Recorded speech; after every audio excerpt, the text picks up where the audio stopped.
Club বিশ্বকাপের শেষ ম্যাচে এমবাপ্পেকে পাওয়ার আশা করছেন রিয়াল মাদ্রিদ।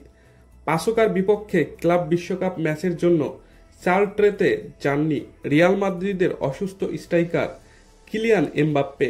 কোচ জাবি আলোনসোর আশায় ক্লাবের শেষ গ্রুপ ম্যাচে তিনি ফিরবেন।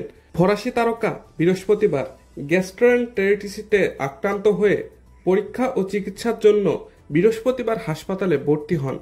পরে তাকে ছেড়ে দেওয়া হয়।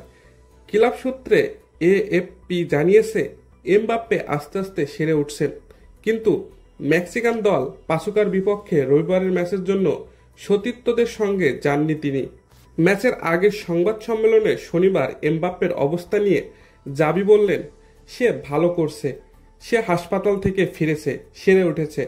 আমরা তাকে সলসবুর্গের বিপক্ষে পাওয়ার ব্যাপারে আশাবাদী। ফিলাডেলফিয়ার বৃহস্পতিবার এইচ গ্রুপের ম্যাচে সলসবুর্গের বিপক্ষে শেষ ম্যাচ খেলবে রিয়াল। অসুস্থতার কারণে আল হিলালের বিপক্ষে রিয়ালের গোলশূন্য ড্রয়ের ম্যাচেও ছিলেন না ২৬ বছর বয়সী এমবাপ্পে। মাদ্রিদের বি দলের খেলোয়াড় গঞ্জালো গার্জিয়াসা এমবাপ্পের বদলে খেলতে নেমে রিয়ালের প্রথম গোল করেন।